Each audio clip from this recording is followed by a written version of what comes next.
हे दोस्तों, कैसे हो तुम सभी लोग। आज हम एक नई मानवा चेक करने जा रहे हैं और मुझे पूरा यकीन है कि ये मानवा भी तुम्हें सबको पसंद आएगी। तो बिना किसी देरी के चलिए शुरू करते हैं। तो कहानी की शुरुआत में हमें बताया जाता है कि इस दुनिया में एक हीरो और एक डीमन दोनों एग्जिस्ट करते हैं। हीरो वो होता है जो एम्पायर के लिए लड़ता है और डीमन किंग डीमन का शासक होता है। तभी हमें डीमन किंग दिखाई देता है जो कहता है, लगता है इस बार वाला हीरो काफी एग्रेसिव है। इसी बीच हीरो सीधा डीमन किंग पर अटैक कर देता है, लेकिन डीमन किंग उस अटैक को आसानी से रोक लेता है। तब एक लड़की दूसरे बंदे को जोर की किक मारती है और हमें बताया जाता है कि ये कॉप्स कमांडर हैं। कुल मिलाकर 12 ऑफिशियल कॉप्स हैं जिनकी रैंकिंग 1 से 12 तक होती है। ये सब डीमन किंग के सबसे पावरफुल रूथलेस सबऑर्डिनेट्स होते हैं। इसके बाद सारे कॉप्स कमांडर मिलकर हीरो पर अटैक करना शुरू कर देते हैं, लेकिन इतने पावरफुल डीमंस भी हीरो को रोकने में काफी स्ट्रगल करते हैं। तभी हमें बताया जाता है कि एक ऐसा इंसान भी है जिसने पहले हीरो को हरा चुका है। ये है जीरो कॉप्स कमांडर एरट। एरट का असली आइडेंटिटी डीमन किंग के जोकर कार्ड के रूप में सबको पता होती है और डीमन किंग उसे अपना सबसे कीमती टैलेंट मानता है। खैर, नेक्स्ट सीन में हमें एक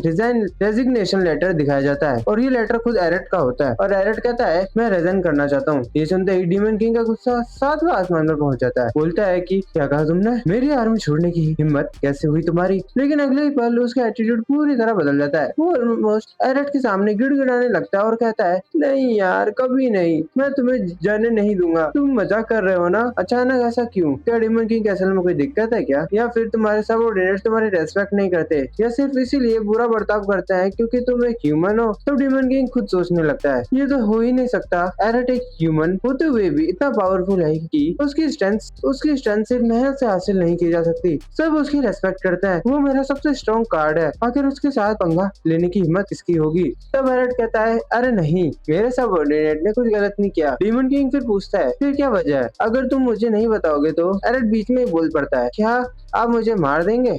ये सुनते ही डीमन किंग हैरान रह जाता है। बोलता है कि क्या? अरे बिल्कुल नहीं, मैं तुम्हें क्यों मारूंगा। मैं बस रीजन जानना चाहता हूँ। कहीं इसलिए तो नहीं क्योंकि मैंने तुम्हें रिसेंटली बॉर्डर पर भेजा नहीं था, या फिर तुम्हारा शरीर दोबारा लड़ने के लिए बेचैन हो रहा है। तुम जानते हो ना कि इसमें मेरी भी मजबूरी है। एरट कहता है, नहीं, बात वो नहीं है, एक मिनट, पहले आप शांत हो जाइए। इतना कहते ही एरट अचानक खून की उल्टी करने लगता है। ये देखते डीमन किंग घबरा जाता है और चिल्लाते हुए कहता है, डॉक्टर को बुलाओ। जीरो कॉप्स कमांडर के डॉक्टर को तुरंत यहाँ लाओ। वो कर क्या रहा है अभी तक, जब एरट की तबीयत इतनी खराब है। थोड़ी देर बाद डॉक्टर आकर एरट का ट्रीटमेंट शुरू कर देता है। डीमन किंग पूछता है, अब एरट की तबीयत कैसी है? डॉक्टर बेन कहते हैं, अंदाजा लगा ही चुके होंगे, ये उस फाइट का आफ्टर इफेक्ट है जो इन्होंने हीरो के साथ लड़ी थी। ये सुनते ही डीमन किंग गुस्से में बोलता है, ये सब मुझे पहले से पता था, मैंने तुम्हें ये सुनने के लिए नहीं बुलाया। मुझे सिर्फ इतना बताओ कि इसे सबसे जल्दी कैसे ठीक करोगे, और अगर तुम फेल हुए तो तुम्हें पता है ना उसका अंजाम क्या होगा। डॉक्टर घबरा कर कहता है, जी मैं पूरी कोशिश करूंगा। उसके बाद डीमन किंग एरट से कहता है, एरट, बाकी बात हम बाद में करेंगे,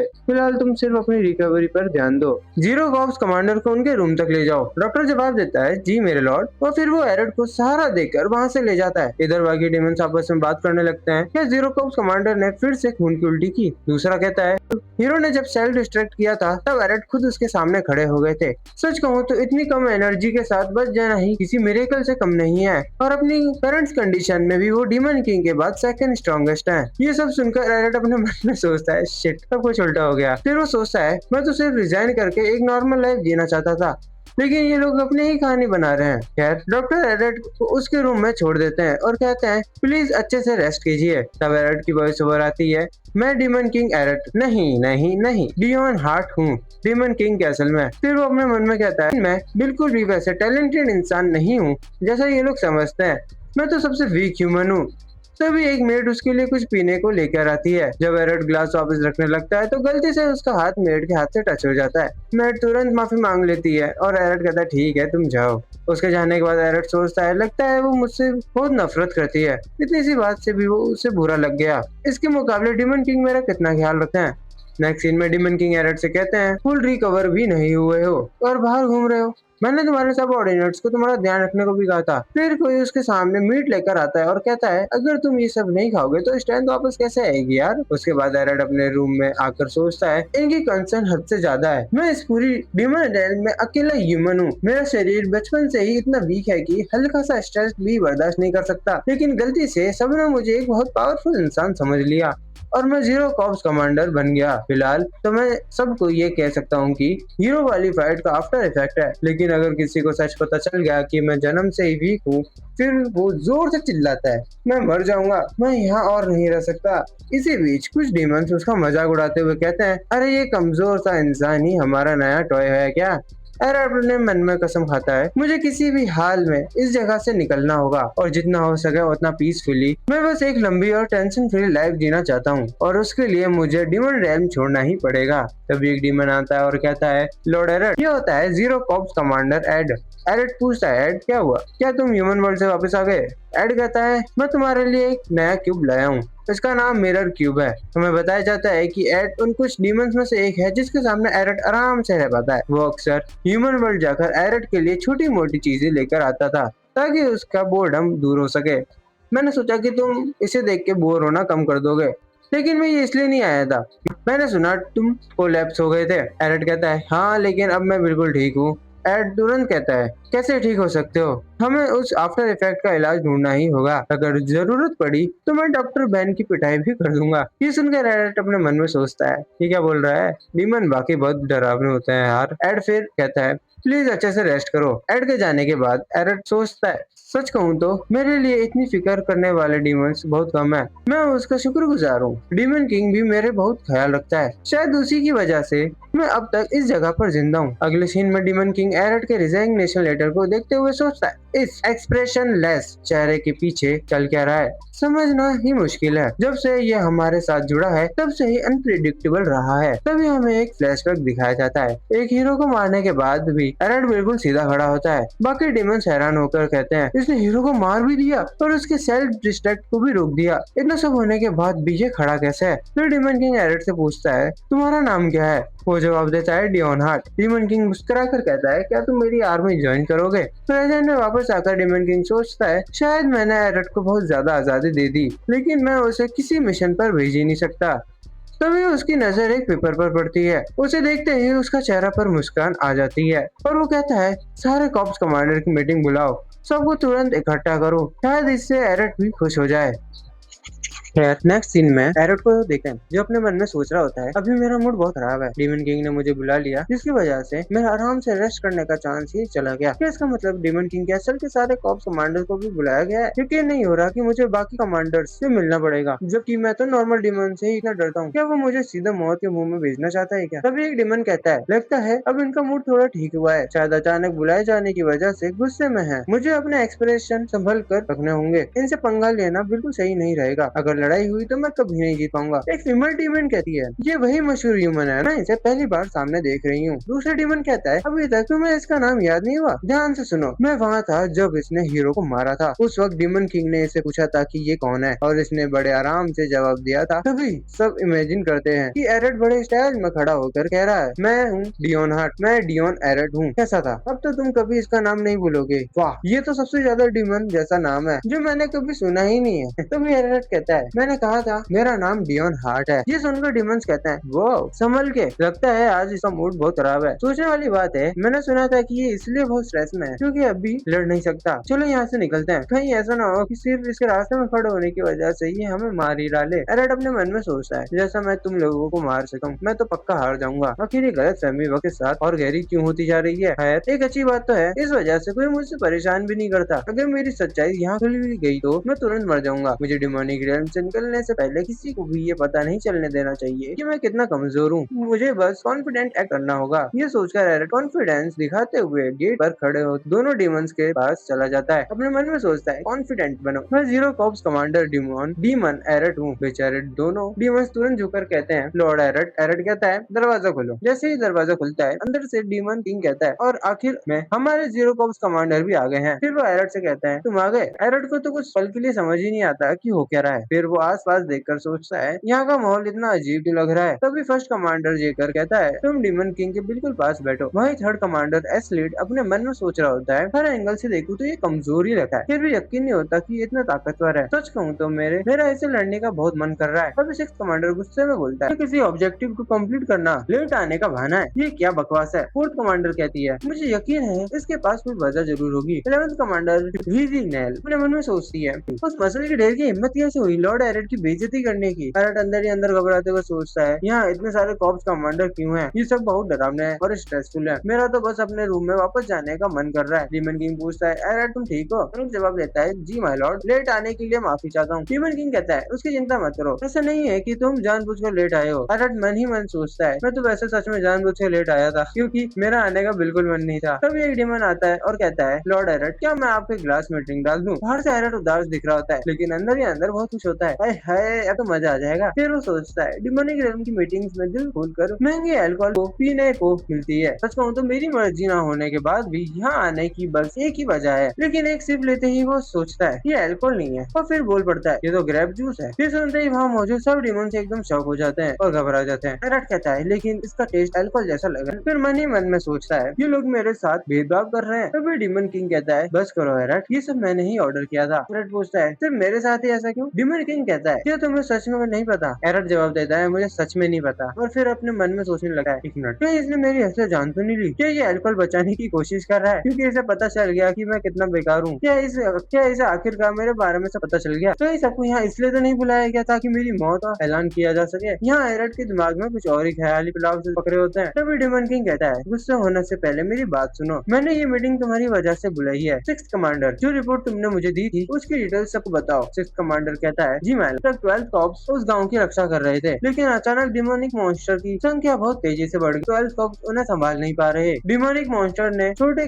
गांव का आधा हिस्सा तबाह कर दिया। इसलिए हम बचे हुए लोगों को फोर्ट्रेस वॉल्स वाले एक बड़े शहर में ले गए, लेकिन हमें नहीं पता कि उस शहर पर कब हमला हो जाए। इसलिए डिमोनिक मॉन्स्टर एक शिकार करने के लिए हमें और एनफोर्समेंट की जरूरत है। एक कमांडर कहता है, मैं सोच ही रहा था कि 12 कॉप्स कमांडर यहाँ क्यों नहीं आया? क्या वो मर गया क्या? सिर्फ डिमोनिक मॉन्स्टर क्या? तो दूसरा कमांडर कहता है, जबान संभाल कर, सिर्फ डिमोनिक मॉन्स्टर भी अगर एक साथ इकट्ठा हो जाए तो बहुत खतरनाक साबित हो सकते हैं। पहला फिर कहता है, लेकिन वो तो बस फील्ड प्रोडक्ट्स ही है ना? एरट अपने मन में सोचता है, इनका हैरान होना समझ में आता है। डिमन किंग ने जितने भी डिमंस बनाए हैं उनमें से ये डिमोनिक मॉन्स्टर बिना दिमाग के सिर्फ अपनी इंस्टिंक्ट और डिजायर के हिसाब से चलने वाले जीव हैं। ये असल में फील्ड प्रोडक्ट्स हैं। यकीन नहीं होता कि 12 कॉप्स कमांडर उनसे हार गया, लेकिन इसका मुझसे क्या लेना देना? तब सिक्स कमांडर कहता है, हम रोज उन डिमोनिक मॉन्स्टर से लड़ रहे हैं क्योंकि उनकी तादाद बहुत ज्यादा हो चुकी है। हमें अब तक ये भी नहीं पता चला कि उनकी संख्या इतनी अचानक क्यों बढ़ गई। डिमन किंग कहता है, जो हीरो अब मर चुका है वो पहले इन मॉन्स्टर को खत्म करता रहता था, इसलिए जब वो सब इकट्ठा होकर गांव पर टूट पड़े तो उसका मरना कोई हैरानी की बात नहीं थी। ये बात सुनते ही मीटिंग में कुछ देर के लिए पूरी खामोशी छा जाती है। तभी एक डिमन कहता है, ओह वही हीरो लॉर्ड एरट ने ही तो वो हीरो को मारा था। एरट अपने मन में घबरा कर सोचता है, कहीं ये सब मेरी मौत की तैयारी तो नहीं? ये लोग इसी बात का बहाना बनाकर मुझे मारना चाहते हैं। लेकिन सबसे बड़ी बात तो ये है, मैंने हीरो को मारा ही नहीं था, और वैसे भी हीरो को पहले मारने की कोशिश तो डिमन किंग ने की थी ना? डिमन किंग कुछ तो बोलो यार। लेकिन डिमन किंग एरट की आंखों में देखकर उसकी बात को बिल्कुल उल्टा मतलब निकाल लेता है। फिर वो कहता है, फिक्र मत करो, 0 कॉप्स को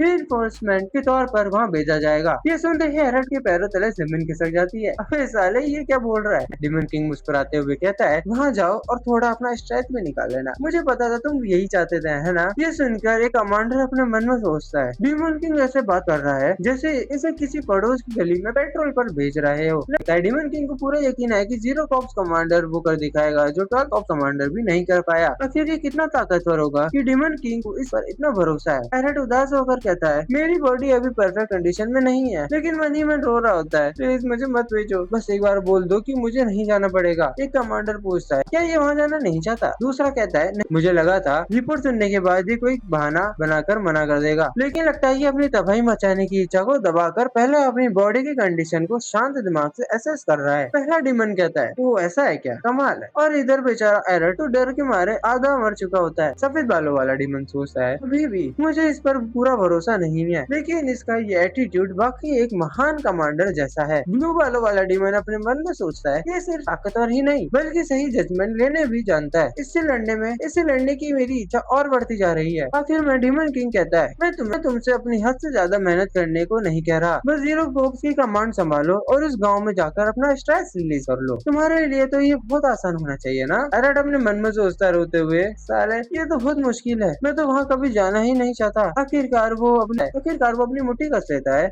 मजबूरी में कहता है, ठीक है अगर आपका यही हुक्म है तो मैं जाऊंगा। और बेचारा रोते हुए मन से डिमन किंग का ऑर्डर मान लेता है। तो रात का सीन होता है और एरट और उसके साथी निकल चुके होते हैं। एरट की तो आत्मा ही निकल चुकी होती है। वो अपने मन में सोच रहा होता है, आखिरकार ये दिन भी आ ही गया। जब से मैंने भागने की कोशिश की थी तब से मेरे डे और भी पास आ गई है। और एक पास्ट के सीन में डीमन किंग कह रहा होता है, एरट तुम तो पहली पैकिंग कर रहे हो, क्या तुम इतनी बुरी तरह यहाँ से जाना चाहते थे? एरट कहता है, अरे नहीं, मैं तो मारा जा रहा हूँ यहाँ से जाने के लिए। फिर वो सोचता है, वैसे भी अगर मैं एम्पायर चला गया तो चीजें इतनी आसान नहीं होंगी। अब वो प्रेजेंट में सोच रहा होता है और बताता है, एक तरफ वो पागल एम्पायर जिसने मुझे डीमन किंग के पास भेजा था, और दूसरी तरफ मेरा भाई जो मुझसे हद से ज्यादा नफरत करता है। अपने मन में सोचता है, लेकिन शायद मॉन्स्टर्स के बीच बेवजह मरने से तो ये बेहतर ही होगा। अरे नहीं, चलो इस बारे में पॉजिटिव सोचते हैं यार। और बाहर देखते हुए सोचता है, मैंने सुना है कि जीरो कॉप्स और रेड दोनों ही काफी कॉम्पिटेंट है, इसलिए मुझे बस अपना रोल प्ले करना है और बाकी सब वो लोग खुद संभाल लेंगे। तब एक डीमन कहता है, हम कुछ ही देर में विलेज पहुंचने वाले हैं। एड कहता है, सब अपनी रैंक्स में रहो और अपना गार्ड्स बिल्कुल भी डाउन मत होने देना। एड सोचता है, हाँ हाँ, वैसे भी मुझे बीच में कूदने की जरूरत ही क्या पड़ेगी। वो डीमन किंग ने कहा था कि मुझे ओवरडू करने की जरूरत नहीं है, और वो कुछ निकाल रहा होता है।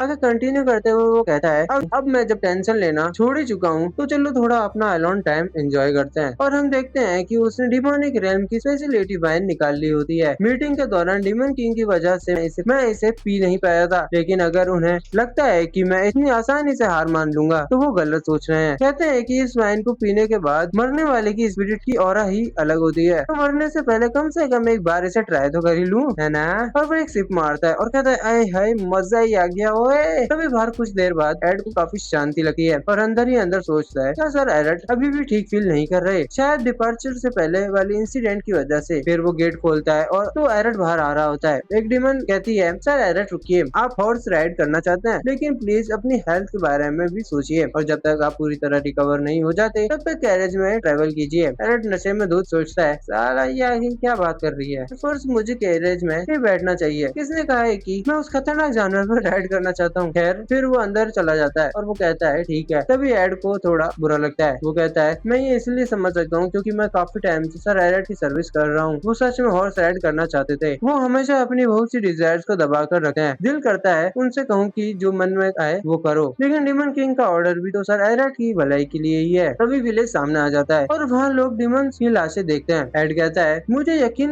है वो लोग अभी ज्यादा दूर नहीं होंगे, सब उनका पीछा करो। तभी उनके सामने गॉब्लिन्स और बाकी डेमोनिक बीस्ट आ जाते हैं। एड कहता है, क्या ये लोग एंट्रेंस के पास हमारा ही इंतजार कर रहे थे? सब बैटल के लिए तैयार हो जाओ, सिर्फ सर एरट हम पर भरोसा कर रहे हैं, इसलिए पूरी ताकत से लड़ो।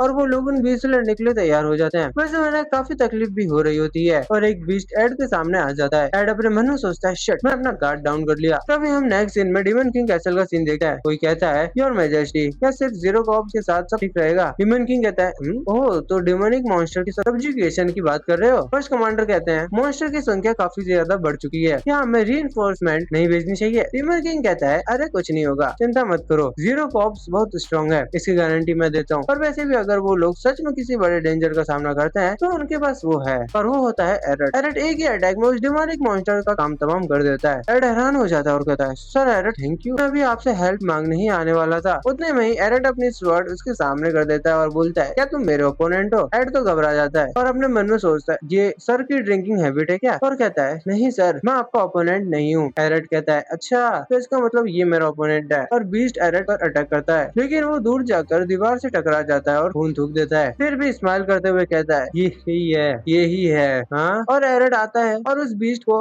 आलू की तरह छील देता है। तभी बाकी बीस्ट भी एरट पर अटैक करना शुरू कर देते हैं। एरट उन सबकी धुलाई कर रहा होता है और तुम देखो साले को कितना मजा आ रहा है, कितना मजा आ रहा होता है इन सब की बजाने में। बाकी डीमंस की तो फट चुकी होती है, वो सब सोच रहे होते हैं, तो ये है जीरो कॉप्स कमांडर डीमन एरट। एरट मस्त रंगों में कहता है, नाउ इट्स माय टर्न, और वो एक और बीस्ट को खत्म कर देता है। बाकी डीमंस तो डर ही गए होते हैं, उन्हें पता चल चुका होता है कि अगर वो उसके सामने आ गए तो सीधा ऊपर ही पहुंच जाएंगे। और एक दिक्कत एरट के साथ ये भी है कि उसकी बॉडी नेचुरली बहुत वीक है। खैर, हम नेक्स्ट सीन देखते हैं ह्यूमन वर्ल्ड के ह्यूमन कैसल का। वहाँ शायद एम्परर बैठा होता है जो बोलता है, क्या जीरो कॉप्स कमांडर? सामने वाला बंदा कहता है, जी हाँ, डीमन रेम की सर्वे के लिए भेजे गए एक सोल्जर ने रिपोर्ट दी है कि इस बार जीरो कॉप्स कमांडर भी सब्जुगेशन में शामिल थे और अफवाहों की तरह ही वो हद से ज्यादा पावरफुल ब्रूटल था। मैंने ये भी सुना है कि zero corps commander demon king का सबसे कीमती टैलेंट है, सबसे कीमती टैलेंट। फिर एम्परर कहता है, ये सुनकर मुझे किसी की याद आ गई, अगर डीमन रेल्म अपना टैलेंट सामने ला रहा है तो हमें भी तैयारी शुरू कर देनी चाहिए। तो मेरे पास इसके लिए परफेक्ट कैंडिडेट है, तुम्हारा क्या ख्याल है? मैं तुम्हें एक बहुत बड़ा मौका देने वाला हूँ जिससे तुम एक बड़ी अचीवमेंट हासिल कर सकते हो। वो बंदा कहता है, मैं रॉयल ऑर्डर स्वीकार करता हूँ। तब एम्परर कहता है, तो फिर तुम ही वो टैलेंट क्यों नहीं बन जाते। तो नेक्स्ट सीन में 8 साल बैटल का सीन देखते हैं। ये एक पास्ट की बैटल होती है। वहाँ एरेट को देखते हैं तो उसने किसी को अभी अभी खत्म किया होता है और अपने मन में सोच रहा होता है, नहीं ये लोग बस एम्पायर के छोड़े हुए मीट शील्ड्स हैं। और हम डीमंस और ह्यूमंस के बीच चल रही जबरदस्त बैटल देखते हैं। एरेट की वॉइस ओवर चल रही होती है। वो कहता है ये जगह किसी नर्क से कम नहीं है। मैं इस नर्क में आना नहीं चाहता था और न ही अपनी जान रिस्क में डालकर लड़ना चाहता था। मैं ये सब बिल्कुल नहीं चाहता। मैंने सिर्फ वही किया जो मुझे जिंदा रहने के लिए करना पड़ा। मैं उनकी मर्जी के हिसाब से मरने से इनकार करता हूँ, चाहे कुछ भी हो जाए। मुझे जिंदा रहना था और बदला लेना था। तभी वो अचानक अपनी आंखें खोलता है। बेचारा घबराया हुआ अपने मन में सोचता है, एक सपना था। आखिर मैंने सपने में देखा गया था, लगता है काफी सीरियस था। खैर वो देखता है कि वो अपने रूम में होता है और वहाँ डॉक्टर बेन उसका ट्रीटमेंट कर रहा होता है। एड कहता है, आखिर आप उठ ही गए। डॉक्टर कहता है, जब आप सो रहे थे तभी हमने आपका ट्रीटमेंट कंप्लीट कर दिया था, लेकिन जब आप पूरे खून से लथपथ वापस आए थे तब मैं कितना शॉक हो गया था, आपको अंदाजा भी नहीं है। एड कहता है, भाई किस बारे में बात कर रहे हो। एड कहता है, डिमोनिक मॉन्स्टर सब्जिगेशन सक्सेसफुल हो गया। मॉन्स्टर्स डर कर भाग गए और आप कोलैप्स होने के बाद हम आपको ट्रीटमेंट के लिए डिमन किंग कैसल वापस ले आए। मुझे माफ कर दीजिए, काश मैं थोड़ा और स्ट्रॉन्ग होता। ये सुनते ही एरेट हैरान रह जाता है और कहता है, मिशन खत्म हो गया और ये क्या मतलब हुआ कि मैं कोलैप्स हो गया था। डॉक्टर कहते हैं, अरे बाप रे, मुझे लगता है आप टेम्परेरी एमनेसिया से सफर कर रहे हैं। आपकी इंजरी काफी सीरियस थी। डिमोनिक बीस्ट ने आपको गिरा दिया था, लेकिन आप तुरंत वापस खड़े हो गए, इसलिए हमने उस वक्त ज्यादा ध्यान नहीं दिया। तभी एरेट पुरानी बातें याद करना शुरू करता है। याद आता है कि वो कुछ ज्यादा ही नशे में था और नशे में उससे कुछ गड़बड़ हो गई थी। वो अपने मन में सोचता है, मुझे लगता है मैंने बहुत ज्यादा पी ली थी और इसी वजह से ब्लैकआउट हो गया था। ये किसी इंजरी की वजह से नहीं हुआ। लगता है मैं नशे में बकचोदी करते करते काफी पिट गया था। खैर सभी डॉक्टर बेन खुशी से कहते हैं, लेकिन मैंने सुना है कि जीरो कॉप्स ने अपना मिशन बिना एक भी कैजुअलिटी के कंप्लीट कर लिया और इतने सारे मॉन्स्टर्स के बावजूद। ये वाकई इनक्रेडिबल है। एरेट कहता है, नहीं मैंने तो कुछ किया ही नहीं। और अपने मन में सोचता है, सच में मैंने कुछ भी नहीं किया। क्या एड और जीरो कॉप्स ने ही सब कुछ संभाल लिया। फिर वो कहता है, सॉरी एड, मैंने बीच में आकर बस तुम सबके लिए बर्डन बन गया। एड तुरंत कहता है, अरे बिल्कुल नहीं सर एरेट, आप तो कमाल के थे। आपने फ्रंट लाइन में काउंटलेस मॉन्स्टर्स को हरा दिया। एक कमांडर के रूप में आप सच में रोल मॉडल थे। डॉक्टर कहते हैं, लेकिन सर एरेट, इस बार आपने हद से ज्यादा ओवरडू कर दिया। हमें पता है कि आप कितने स्ट्रॉन्ग हैं, लेकिन आफ्टर इफेक्ट की वजह से आपकी बॉडी अभी भी काफी वीक है, इसलिए प्लीज अपना ध्यान रखिए। एरेट को तो कुछ समझ ही नहीं आ रहा होता। वो अपने मन में सोचता है, ये लोग आखिर किस बारे में बात कर रहे हैं। मैं इतने सारे मॉन्स्टर को कैसे हरा सकता हूँ। एड जोर से कहता है, लेकिन सर एरेट, हम सब आपके लिए ही एग्जिस्ट करते हैं। हम और स्ट्रॉन्ग बनेंगे ताकि आप हम पर भरोसा करके आराम से रेस्ट कर सकें। इन सबके ड्रीम देखकर एरेट अपने मन में सोचता है, ये लोग मुझ पर कितना प्रेशर डाल रहे हैं। मुझे बिल्कुल नहीं पता कि किस बारे में बात कर रहे हैं। मेरे पास ऐसी कोई एबिलिटीज भी नहीं है। तभी दो कमांडर्स रूम में आते हैं। एडेला कहती है, हमने सुना आप उठ गए हैं। और third cops commander S lead कहता है, अपनी आवाज धीरे रखो। जीरो कॉप्स कमांडर अभी रिकवर कर रहे हैं। एडेला कहती है, अभी तुम्हारी आवाज मुझसे ज्यादा लाउड है। वैसे तुम मेरे पीछे पीछे क्यों आ रहे हो? क्या मेरे साथ खेलना चाहते हो? एस लीड कहता है, बकवास बंद करो। मैं तो जीरो कॉप्स कमांडर को अपनी रेस्पेक्ट देने आया हूँ। तभी उन सबका लीडर यानी फर्स्ट कमांडर जेकर वहाँ आ जाता है और कहता है, तुम दोनों एक जैसे ही हो। ये देखकर एरेट के एक्सप्रेशन ही बदल जाते हैं। उसके मन में बस एक ही बात चल रही होती है, यार ये क्यों आ गया। जेकर कहता है, अगर तुम लोग इनसे मिलने आए हो तो चुपचाप ग्रीट करो और निकल जाओ। दिखता नहीं zero corps commander uncomfortable feel कर रहे हैं। एसलीड कहते हैं, सर एरेट, मुझे माफ कर दीजिए। एरेट गुस्से में अपने मन में सोचता है, सब के सब यहाँ से निकल जाओ, लेकिन वो ये बात मुंह से कह नहीं सकता था, इसलिए सिर्फ मन में ही सोच रहा होता है। एसलीड अपने मन में सोचता है, शिट, मिशन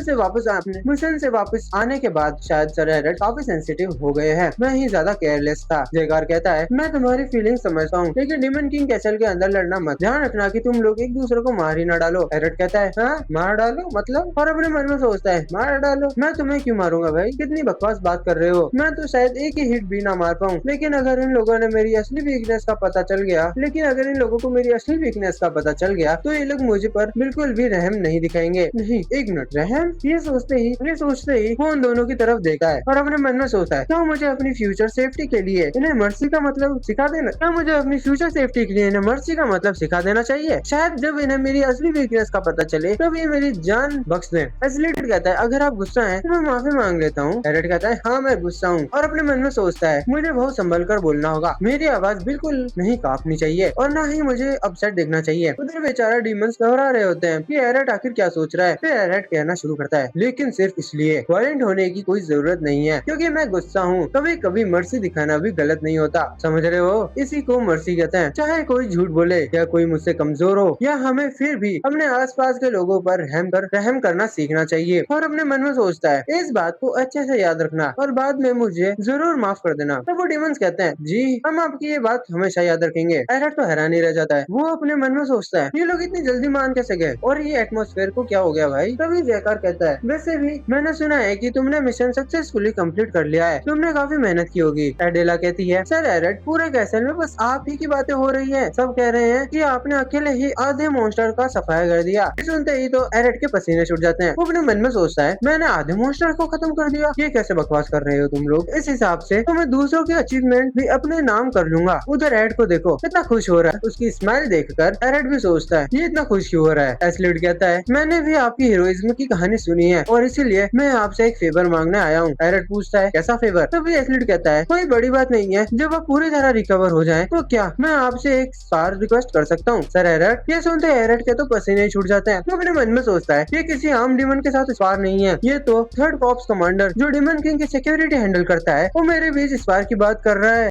तो एरट होता है, वो कहता है कि क्या स्पार, वो भी मेरे साथ। एस्लिड कहता है कि जी हाँ, मैं काफी टाइम से आपकी ग्रेटनेस के बारे में सुन रहा हूँ सर एरट, इसलिए मैं चाहता हूँ कि आप मुझे कुछ न कुछ सिखाएं। और जयकार अपने मन में सोच रहा होता है, सोचने वाली बात है कि जीरो कॉप्स कमांडर बनने के बाद सर एरट ने कभी किसी के साथ स्पार नहीं किया। मैं भी देखना चाहता था कि जीरो कॉप्स कमांडर का असली स्किल लेवल क्या है। एस्लिड कहता है, ओह माय, सर एरट का स्पार देखने लायक होगा, बहुत लोग आएंगे देखने। आपको पता ही है ना कि फोर्थ कॉप्स इंफॉर्मेशन हैंडल करता है, मैं जितने हो सके उतने स्पेक्टेटर्स को बुला लूंगा। जयकार कहता है, मुझे स्पेक्टेटर से कोई प्रॉब्लम नहीं है, बस इतना ध्यान रखना है कि वो लोग बीच में इंटरफेयर ना करे। और एरट कहता है, अरे रुको, मुझे स्पार नहीं करना। और वो लोग इतनी शिद्दत और मोहब्बत से एरट की तरफ देखते हैं कि बेचारा मना ही भी नहीं कर पाता। और अपने मन में सोचता है, ये लोग अपनी मर्जी से सब कुछ डिसाइड क्यों कर रहे हैं, अगर इस बात का कोई लॉजिक भी बनता है, ये तो मुझे एक ही अटैक में टुकड़े टुकड़े कर देंगे यार। तो फिर एरट कहता है, मुझे लगता है कि स्पार एक्सेप्ट करना काफी मुश्किल होगा, क्योंकि मॉन्स्टर के साथ वाली बैटल का आफ्टर इफेक्ट अभी भी है। तब मेरी स्ट्रेंथ, अरे मतलब ऐसा नहीं, मैं मर भी सकता हूँ। नहीं, मेरा मतलब ऐसी बकवास कर रहा होता है एरट। ये बात सुनते ही एस्लिड सीरियस हो जाता है और अपने मन में सोचता है, क्या ये फाइट अवॉइड कर रहा है, लेकिन क्यों। और जयकार कहता है, अमेजिंग। फिर वो अपनी थ्योरी बताता है, एक कमांडर के सामने होते हुए भी तुम्हारे अंदर इतना कॉन्फिडेंस है। मैं हमेशा सोचता था कि जीरो कॉप्स कमांडर कभी स्पार में पार्टिसिपेट क्यों नहीं करते, लेकिन अब मुझे समझ आ गया, जीरो कॉप्स कमांडर असल में अपने ओपोनेंट की चिंता करते थे। ये थ्योरी सुनते ही एरट अपने मन में सोचता है, आखिर ये क्या बकवास कर रहा है। और एस्लिड एरट की तरफ देखकर जोर से कहता है, कहीं इसका मतलब। जयकार फिर कहता है, एग्जैक्टली, तुम्हारे भलाई के लिए ही इन्होंने तुम्हारी स्पार रिक्वेस्ट रिजेक्ट की है। और वैसे भी इनकी लास्ट बैटल को ज्यादा टाइम नहीं हुआ, इसलिए स्पार के दौरान इनके लिए अपने टेम्पर को कंट्रोल करना मुश्किल होगा। एस्लिड कहता है, मतलब एक बार स्पार शुरू हुआ तो वो तब तक खत्म नहीं होगा जब तक हम दोनों में से कोई एक मर ना जाए। और अपने मन में सोचता है, और इनके अंदर ये पूरा कॉन्फिडेंस भी है कि विनर वही होंगे। मैं हमेशा से हर कमांडर के अगेंस्ट इक्वल फाइट का कॉन्फिडेंस रखता था, लेकिन कभी ये नहीं सोचा कि मेरी जीत पक्की होगी। ये कैसा पागलपन वाला कॉन्फिडेंस है। शायद इसी टैलेंट को डेमन किंग ने एक्नॉलेज किया था।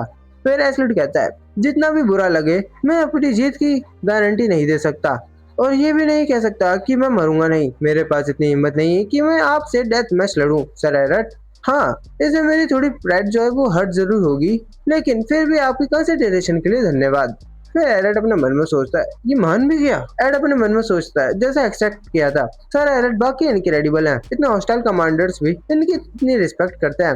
एरट सोचता है, मुझे समझ नहीं आ रहा क्यों, लेकिन लगता है कि मैं इस स्पार से बच गया। एस्लिड कहता है, लेकिन मैंने अभी हार नहीं मानी है। जब मैं इतना स्ट्रॉन्ग और कॉन्फिडेंट बन जाऊंगा कि मुझे अपनी मौत का डर नहीं रहेगा, तब मैं दोबारा आपसे स्पार रिक्वेस्ट करूंगा। एरट कहता है, अरे यार मुझे नहीं करना। लेकिन एस्लिड बड़े ही शौक से कहता है, ऑलराइट सर एरट। से ये प्रॉमिस करने के बाद मेरे अंदर बहुत एंथुसियाज्म आ गया है। सर एरट कहते हैं, अरे मेरी बात तो सुन। लेकिन एस्लिड वहां से चला जाता है और जाते जाते कहता है कि मैं ट्रेनिंग करने जा रहा हूँ। एरट कहता है, भाई रुक जा। जयकार कहता है, उसके अंदर पहले कोई एम्बिशन नहीं था, लेकिन लगता है कि तुम्हारी वजह से उसके अंदर मोटिवेशन आई क्या। एडिला कहती है, वैसे भी कितना लाउड है ये। और बेचारा एरट चक्कर खाकर बेड पे गिर जाता है। एड उसे संभालता है और कहता है, माफ कीजिए, लेकिन सर एरट को अभी रेस्ट की जरूरत है। जयकार कहता है, सही बात है, सॉरी, उम्मीद करता हूँ कि तुम जल्दी रिकवर हो जाओगे। एडेलिया कहती है, प्लीज अच्छे से रेस्ट कीजिए सर एरट, हम चलते हैं। एरट के मन में तो बस एक ही बात चल रही होती है, डीमन रियलम से निकलना। फिर जाते जाते जयकार कहता है, ओ हाँ, एक बात और, जब तुम थर्ड कॉप्स कमांडर के साथ स्पार करने लायक हो जाओ तो क्या उसके बाद मेरे साथ भी एक स्पार करोगे? मैं उस दिन का इंतजार करूंगा।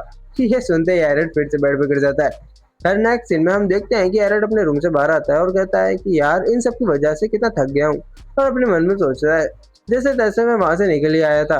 तभी उसे एड की बात याद आती है कि आपको जीरो कॉप्स के मेंबर से मिलने नहीं जाना चाहिए, सब आपका इंतजार कर रहे हैं। सर एरट, डॉक्टर भी कहता है अगर आप ऐसे ही रूम में बंद रहोगे तो कभी रिकवर नहीं कर पाओगे। रिकवर होना ही है तो थोड़ा बहुत एक्सरसाइज भी जरूरी है। उसके बाद उसे एसिड की बात याद आती है। आप जीरो कॉप से मिलने जा रहे हैं, मैं हमारे प्रॉमिस को निभाने के लिए बहुत मेहनत करूंगा। बेचारा एरट इन सब की बातें याद करके कहता है साले ये लोग आखिर मुझसे चाहते क्या हैं? और इतना कहकर वो एक पत्थर को लात मार देता है। बस मुझे अकेला छोड़ दो। और वो पत्थर सीधा जाकर एक डीमन को लगता है। वो तीनों डीमंस पीछे मुड़कर देखते हैं कौन था बे, किसने मारा। फिर वो देखते हैं कि जिसने पत्थर मारा था वो और कोई नहीं बल्कि एरट होता है। ये देखते ही वो तुरंत झुककर एरट को ग्रीट करते हैं और कहते हैं कि माफ कीजिए अगर हमसे कोई डिस्टरबेंस हुई हो, हम माफी चाहते हैं। एरट कहता है डिस्टरबेंस, किस बात की डिस्टरबेंस? तो वो डीमंस कहते हैं ये हमारे रास्ता को रोक रहा था, सिर्फ एक लोली इनक्यूबस है, इसलिए हम इसे सबक सिखा रहे थे। हम अभी इसे संभाल लेते हैं और ध्यान रखेंगे कि आपको दोबारा डिस्टर्ब ना करे। सर एरट एरट उस डीमन को देखता है और समझ जाता है कि ये लोग बेचारी डीमन को बुली कर रहे हैं, और वो बेचारी डीमन भी एरट को देखकर घबरा रही होती है। तब वो डीमन फिर एरट से कहते हैं हम अभी यहाँ से जा रहे हैं, और अपने मन में सोचते हैं लगता है सर एरट का मूड ठीक नहीं है, जल्दी भाग चलो।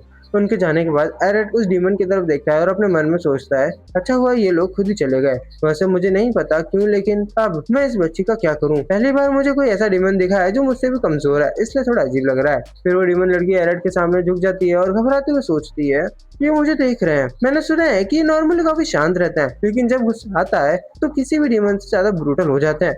शायद मेरी वजह से ही डिस्टर्ब हो गए। तब एरट अपने हाथ को उसकी तरफ बढ़ाता है और कहता है क्या तुम खड़ी हो सकती हो? जो लोग तुम्हें परेशान कर रहे थे वो लोग चले गए हैं, इसलिए टेंशन मत लो। ये सुन के वो डीमन लड़की अपने मन में सोचती है इनकी आंखों में मेरे लिए नफरत नहीं है, बल्कि सच्ची काइंडनेस दिख रही है। कितना टाइम हो गया किसी ने मेरे साथ इतना अच्छा बर्ताव किया है। फिर वो कहती है मैं एक इनक्यूबस हूँ, क्या आपको मेरे टच से घिन नहीं आती? तभी एरट उसे खड़ा करता है और हम देख सकते हैं कि वो डीमन जो वो ब्लश कर रही होती है। एरट कहता है अगर तुम ऐसे सोचती हो तो मैं भी तो एक ह्यूमन हूँ, क्या मैं डिस्गस्टिंग हूँ? वो डीमन कहती है अरे बिल्कुल नहीं, मेरा कहने का ये मतलब नहीं था। तो एरट कहता है बस मेरे लिए भी ये बात है, इसलिए टेंशन मत लो। और अपने मन में सोचता है छोटी सी बच्ची, तुम भी इस मुश्किल डीमन रियलम में जिंदा रहने की पूरी कोशिश कर रही हो ना? खैर तभी वो डीमन कहती है आप इतने काइंड कैसे हो सकते हैं? मैं अभी बहुत खुश हूँ, मेरे साथ पहले कभी किसी ने इतना अच्छा बर्ताव नहीं किया। मैं आपका एहसान चुकाना चाहती हूँ, क्या अभी आपके पास थोड़ा टाइम है?